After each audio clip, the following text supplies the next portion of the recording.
Bismillahirrahmanirrahim, alhamdulillahi rabbil alamin, salatu wassalamu ala rasulina Muhammad wa ala alihi wa sahbihi wa sallama tasliman kathira. Allahun e madhuar e falenderojmë, vetëm prej tij ndihmë dhe falë kërkojmë. Elusim Allahun e madhuar që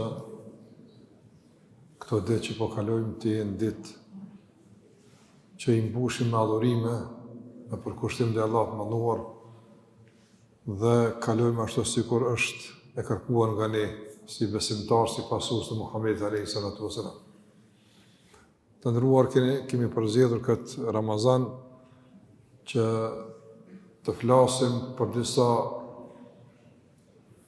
çështje të rëndësishme nga jeta e pejgamberit alayhi salatu wasalam, dhe pse normal shtjellimi i biografisë së pejgamberit është çështje e gjatë, e kemi shtjelluar këtu në xhami pas sabahit, domthonë në kohë të gjatë, por qëllimi është që t'i marrim disa prej stacioneve të rëndësishme që ta rikujtojmë spaku edhe brenda pak ligjëratave biografinë e pejgamberit alayhi salatu wasalam, ta rikujtojmë atë që duhet ta dimë nga jeta e këtij njeriu të rëndësishëm për neve në jetën tonë.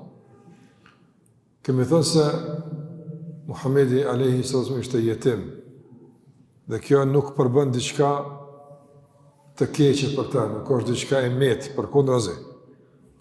Ishte një përparësi e madhe për ta, pas që përkundër rrethonave të vështira, deshti Allahu xhallahu të bëhet, do të thotë, mësuesi i njerëzimit, të bëhet i përzgjedhur i Allahut xhallahu ala.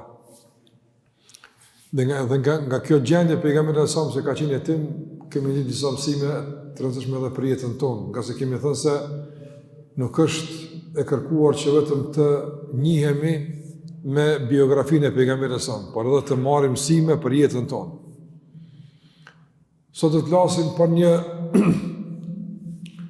çështje gjithashtu më rëndësi nga jeta e pejgamberit sa, që ka qenë në prag të shpalljes, ku pejgamberi alayhi salatu wasallam të nderuar e ka kaluar një kohë derisa i ka ardhur shpallja. Muhamedi sallallahu nuk ishte i kënaqur me gjendjen e popullit të tij. Asnjëherë nuk ka adhuru idhull. Pse adhurimi i idhullit ishte i përhapur në mesin e popullit të tij, por Muhamedi alayhi sallam asnjëherë nuk i ka rënë në sejdë idhullit. Asnjëherë s'ka adhuru idhull, e ka rujtë Allahu te barekuhu teala.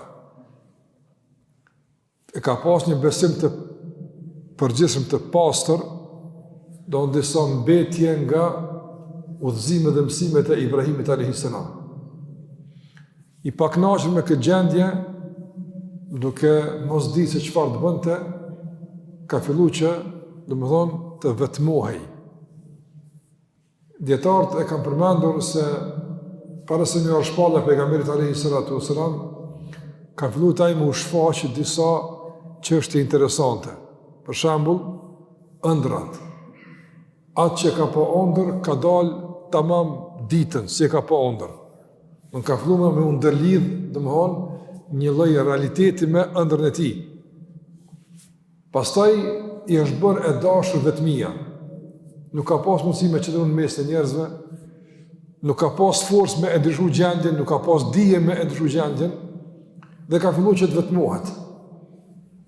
Vetminë e ka bërë në shpellën Hira, e cila është disa kilometra larg prej Qabës, ku është Qabja, i ka ndoshta 3-4 kilometra larg Qabës.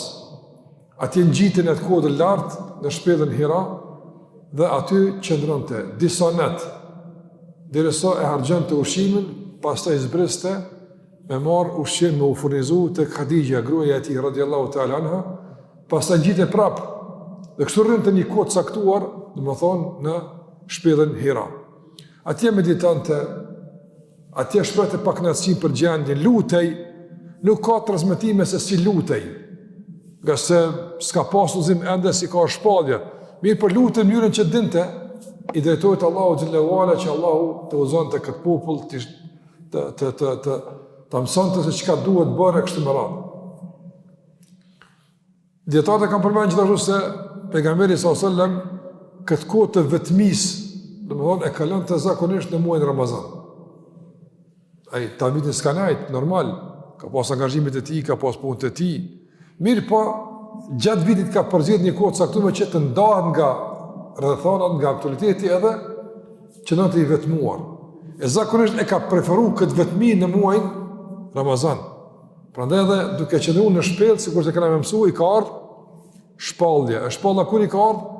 Pikërisht në Ramazan, për shkak se në Ramazan ka qenë i vetmuar. Është përmendur në transmetime se pejgamberi alayhis salam gjatë qëllimit në shpellë prapë edhe prej atje bën të mirë. Kështë e fukara që shkonin atje dhe ndante me ta ushqimin. U ndihmonte njerëz në forma të ndryshme dhe pastaj kthehej në shtëpinë e tij. Kur përfundonte qëllimin në gari Hira, në shpellën Hira, mas pari kur zbriste, bënte tavaf rreth Qabës. Do të sillte rreth Qabës e pastaj shkonte tek shtëpia e tij. Kështu vepronte pejgamberi sa një kohë caktuar derisa deshti Allahu xhallahu ala dhe i erë Gjibrili e këtë pastaj kanë mësuar në stacionin e Arshëm inshallah. Mirë po, nga kjo që morëm deri më tani, nga ky rrëfim i kësaj pjesë të jetës së pejgamberit alayhis salam na marrim disa mësime të ndërruar. Nga se vetë qëllimi në shpellë ka mësime, vetë izolimi ka mësime. Cilat janë ato mësime që ne i marrim? Mësimi i parë që e marrim të ndërruar është se njeriu nëse shën diçka të keqe, nuk duhet më pajtu, edhe pse e bëjnë shumica e njerëzve.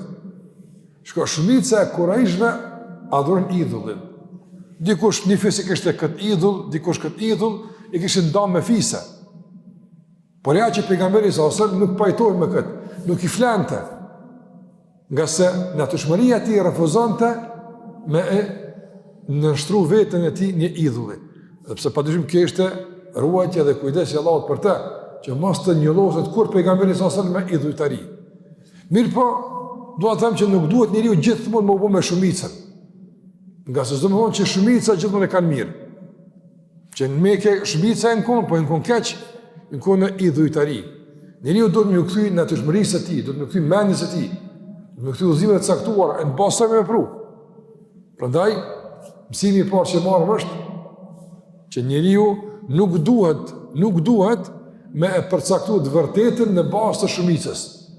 Nga se ka era shumica s'janë mirë ato. Andaj një ditë Omeri radiallahu ta'ala anhu ka dalë në treg, e ka një njëri ka lutë duke thonë, o Zot, më bën nga ata që jenë pakic, jo shumic. E i ka thonë Omeri ti, a jenë normal, qysh të lutë është? I ka thonë, po lutë nëse kështu Allahu ka thonë. Ku ka thonë Allahu kështu? Ka thonë Allahu në Koran, wa qalilun min ibadi ash-shakur. Pak nga robët e tij mi janë falendërues. Vërtet? Shko sa njerëz ka sot në botë, sa Allahun e falënderojnë, sa besojnë Allahun xhalla xhelaluhu. A me qyme shumicë, nuk janë shumica musliman. Prandaj njeriu nuk duhet me qyme shumicë, që shumica kanë. Jo, e vërteta përcaktohet me tjera standarde. Për këtë arsye pejgamberi sallallahu alajhi wasallam nuk është pajtuar me shumicën e popullit të tij. Çështja e dytë që këtu e marrim të ndërruar vëllezër është se Allahu te barekuhu teala ka gdhanë në natyrshmërinë e njeriut disa kuptime, përsa nuk ka nevojë shumë mësim, mjafton natyrshmëria e tij. E nga ajo që e ka gdhanë Allahu në natyrshmërinë e njeriut është me besu në Allahun te barekuhu teala. Një njeri me lon vet pa ndikim, murrit një fëmijë, ai ka me lyp Zotin. Nga se natyrshëm sikurse e lyp edhe ushqimin. E ka të thënë që njëri natyrshëm është natyrshmëri.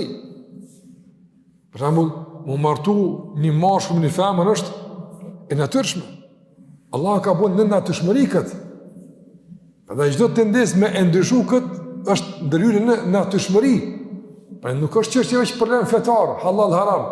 Është problem se ka të bëjë me diçka që është në kundërshtim me natyrshmen. Andaj pejgamberi sallallahu alajhi wasallam e kishte natyrshmërinë të panjollosur, të pandikuar. Andaj s'mund të me pranu në ashme di se kjo është mirë. Ai nuk dinte ç'është do të më apo, se s'ka pasur zëm. Mirë po, ç'është që po bëjmë këtë nuk ka rregull. Me çka e këtë ka bërë me natyrshmërinë e pastër që ja ka dhënë Allahu te barekuhu teala. Pra të ndrozur çështja më e rrezikshme është kur njerëzve ju njolloset natyrshmëria. Kur njerëzit s'kan natyrë të pasur, E kur s'ka natyrshmëri, njeriu pastaj mbetet, komplet jashtë normave të asaj që Allah e ka kriju. S'është më njeri. S'është njeri mu. Nga se njeriu dallon nga krijesat e tjera në bazë të natyrshmërisë së pastër që Allah e ka krijuar. Çështja e tretë që marrim këtu është të ndërrozë se pejgamberi sallallahu alajhi wasallam nuk pajtohej me ta dhe natyrshëm i kundërshtonte. Mirë po, nuk ishte mundësi me ndryshu. Fakti që nuk ishte mundësi me ndryshu, arreti duar kryq, jo, spaku s'rri me juve. Unë s'di që mi ju thonë, nuk di që shmendru këtë punë, ama spaku nuk rri me juve. Nga kjo marrë mësim se njeriu të ndërozër duhet me bo atë që ka mundësi kundër një të keqes. Nësë është një të keqe me një vend, nësë është e prapër me një vend, s'ki mundësi me ndru krejt, nuk din me ndru krejt, spaku mos do pjesë e saj, spaku banë një vendim sa të ki mundësi që të largosh nga e keqe. Kjo është e kërkuar. Me për dikush thot, e di që e keq me shka me bo, ku me shkune, edhe buhet me të këshit. Ja, mos u bashtu.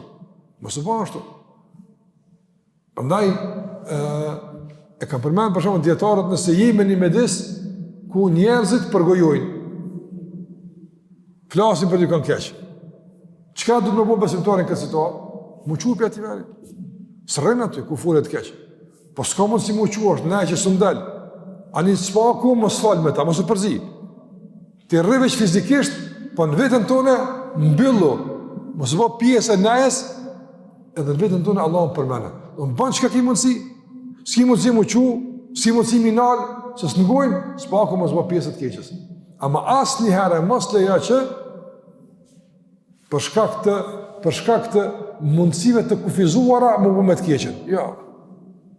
Prandaj që ka thënë pejgamberi. Shikoj sa mirë ka thënë pejgamberi që me kon gjithmonë besimtari, domthon larg të keqes.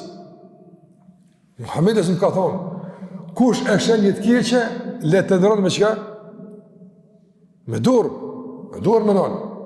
Nëse s'ka mundësi, s'ka kompetenca, s'është detyrë jote me dorë, me gojë. S'ka mundësi me gojë, me çka? Me zemër. S'paku me zemër më urrejt. Se e keqja është se njëri të ndërrozë duke jetu me të keqen, shkon duke bashkjetu, shkon duke u pajtu, shkon duke u bo normal, të ndikur edhe e bën vetë. Normal. Shikoj për shembull, sa gjëra kanë qenë në shoqërinë tonë të papranueshme, çfarë më zbot kur, por që ka dal, i mbo që është normale, bile sot me dal me fol kundër ty, ne thon ku pornante, ku i gjete këto sena. Prandaj besimtari gjithmonë duhet me i rezistu të keqes me çka të ka mundësi. Pejgamberi sallallahu alajhi wasallam s'ka pas mundësi me diçka me rezistu. Çka ka bëu? Është vetëm, është dal, ka shku larg tyne. Bile s'paku për një kohë. Çështja tjetër që e marr nga kjo vetëm të ndërvozë është se njeriu në jetën e përditshme ka nevojë për vetmi. Veçanërisht në kohën tonë këtë kohë dinamike, vrapatje, shkuatje, çuptu, diltu, shumë sene s'ki kohë më për të opën, apo?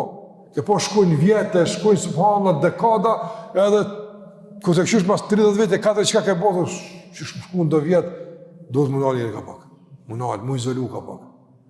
Nuk kërkon Islami me u izolu nga shoqënia. Jo, do të me qenë të integrum, me punu, mu angazhu, mu përpjek.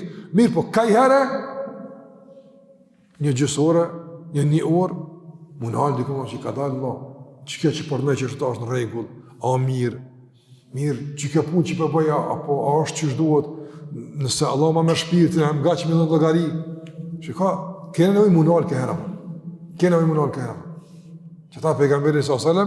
Në kër i ka shpallja, s'ka shku mu, nuk ka shku mu në shpellë, po që ka po? O më shellë në gjami, ka pas i kaf, ose ka najt edhe para namazit, ose gjatë namazit, ose pas namazit, i vetmuar që njëri ka nevoj të nëvëzër, mu shkput pak për realitetit, se dinamika të merë, rutina të merë, e ke pas të bu njëri si robot, qunë sa ba, vrapon, nga, kry pun, nga ksham, hapuk, dil, flaj, opet njëti sen, qashtu me vjetë shka njëjtë, në ale pak, ka dalë, anë regu që shtu, qka du të me bu në ala, me shtu, e kështë më rao.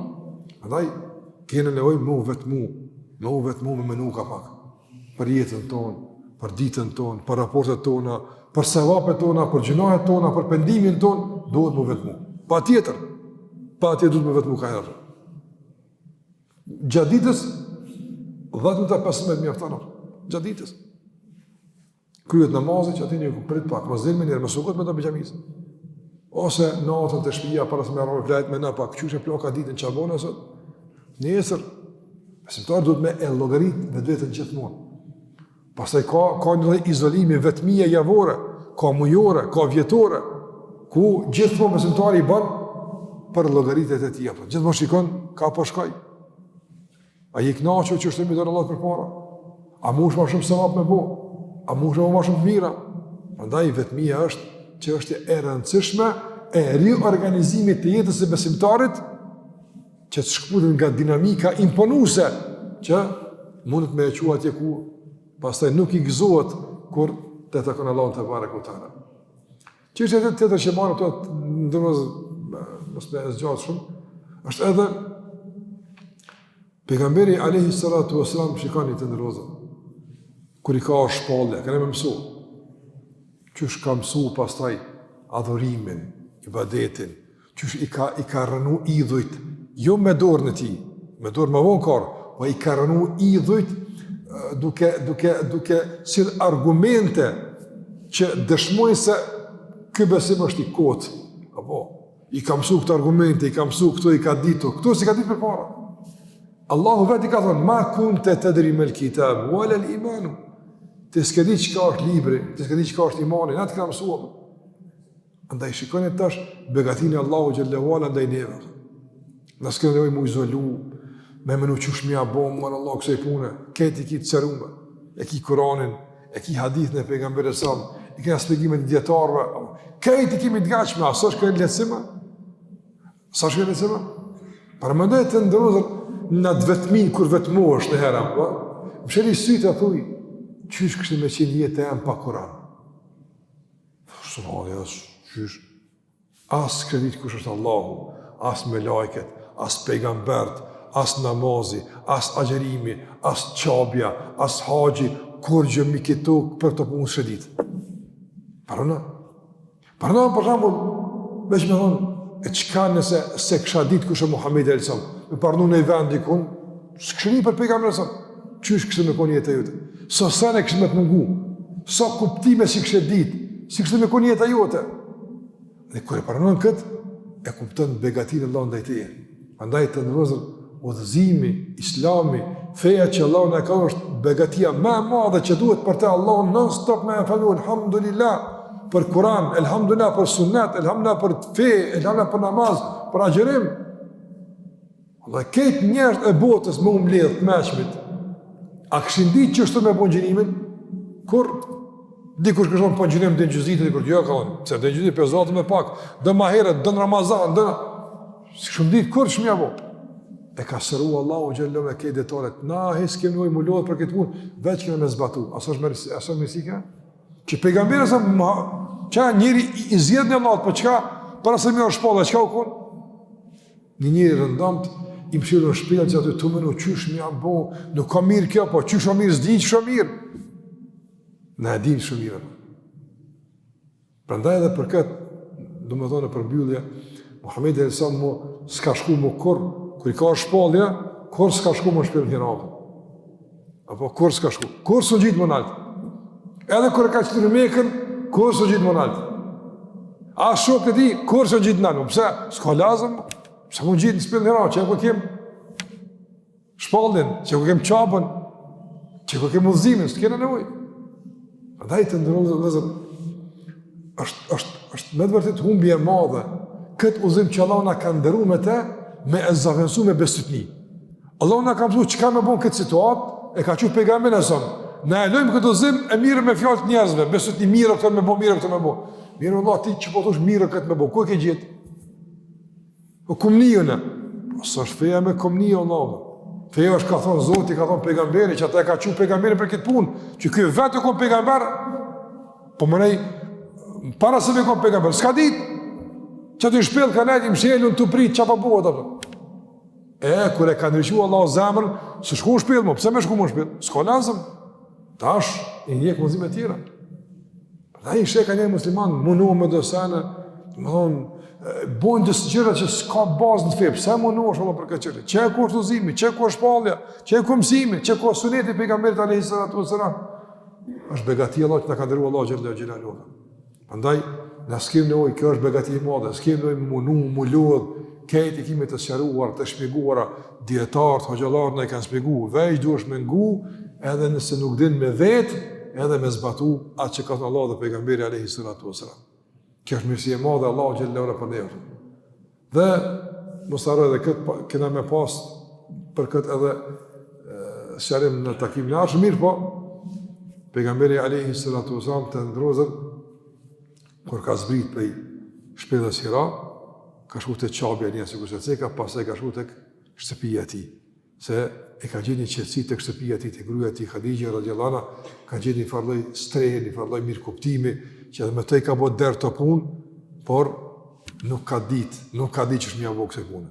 Derisa Allah e ka nderuar me dritën e madhe që ka zbrit pikërisht në muajin Ramazan, me ajetin e parë, Iqra, lexo, e që me këtë ka filluar ndryshimi i madh i botës, e i njerëzimit, e historisë deri në ditën e gjykimit.